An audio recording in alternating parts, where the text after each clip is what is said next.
السلام علیکم عثمان۔ قرآن مجید کے زمانہ نزول کے بارے میں ہم لوگ بات کر رہے ہیں، مختلف صورتوں کے بارے میں، مختلف آیات جن کی انفارمیشن ہمارے پاس ہے۔ مولانا مودودی کی تفہیم القرآن سے یہ ساری انفارمیشن لے رہے ہیں، اور ایک السٹریشن سی بنتی جا رہی ہے، ایک نقشہ سا، جس سے ایزی ہو رہا ہے کہ کون سی صورت کس وقت میں نازل ہوئی ہوگی، یہ ہم لوگ ایزیلی اس السٹریشن سے دیکھ سکتے ہیں، سمجھ سکتے ہیں۔ ابھی تک ہم لوگوں نے پڑھ لیا سورہ النجم، سورہ نمبر 53 تک۔ اب اس کے بعد ہے سورہ القمر، سورہ نمبر 44۔ اس کے بارے میں مولانا مودودی لکھتے ہیں کہ اس میں شق القمر کے واقعے کا ذکر ہے، اور یہ واقعہ ہجرت سے تقریباً 5 سال پہلے مکہ معظمہ میں منہ کے مقام پر پیش آیا تھا، تو اسی حساب سے اس کا زمانہ نزول متعین کیا جا سکتا ہے۔ سورہ القمر، سورہ نمبر 54۔ پھر اس کے بعد ہے سورہ الرحمن، سورہ نمبر 55۔ اس کے بارے میں مولانا مودودی لکھتے ہیں کہ یہ سورہ ہجر اور سورہ احقاف سے پہلے نازل ہو چکی تھی، اور مزید روایات سے یہ بھی ظاہر ہوتا ہے کہ یہ مکہ معظمہ کے ابتدائی دور کی نازل شدہ صورتوں میں سے ہے، سورہ الرحمن۔ پھر اس کے بعد ہے سورہ الواقعہ، سورہ نمبر 56۔ اس کے بارے میں مولانا مودودی لکھتے ہیں کہ اگر ترتیب دیکھیں تو پہلے سورہ طٰہٰ نازل ہوئی، پھر سورہ الواقعہ، اور اس کے بعد سورہ الشعراء۔ ایک واقعہ ہے حضرت عمر رضی اللہ تعالیٰ عنہ کے ایمان لانے کے بارے میں، کہ ابھی وہ ایمان نہیں لائے تھے، اور ان کو پتہ لگا کہ ان کی بہن جو ہیں وہ ایمان لا چکی ہیں، بہن بہنوئی۔ وہ ان کے گھر گئے، بہت غصہ کیا ان کے اوپر، ان کو مارا۔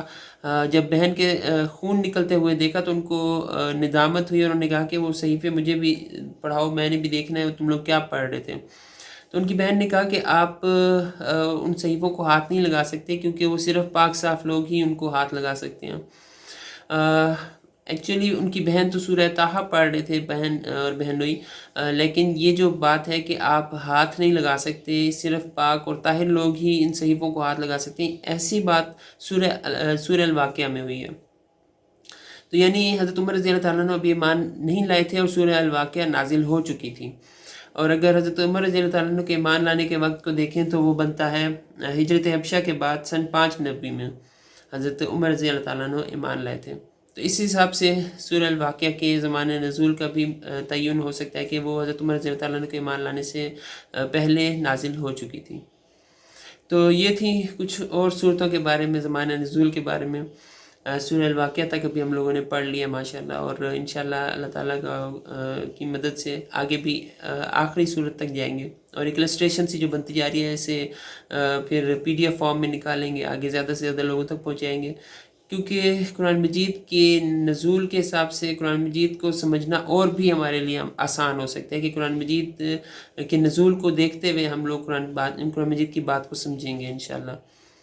تو یہ تھا، آپ لوگوں کا فیڈ بیک بہت زیادہ امپورٹنٹ ہے، خاموش نہ بیٹھیں، اچھی بات میں کچھ نہ کچھ سپورٹ کر دیا کریں۔ بہت وقت ہوتا ہے ہم لوگوں کے پاس، اچھی بات میں آگے اگر آپ لوگ کچھ فیڈ بیک دے دیں گے، کچھ اگر غلطی ہوتی ہے تو وہ بتا دیں گے، یار اچھی بات ہے تو وہ میرے تک پہنچائیں گے امپرومنٹ کے لیے، تو اس میں آپ لوگ بھی ثواب میں شریک ہو سکتے ہیں۔ جزاکم اللہ خیر۔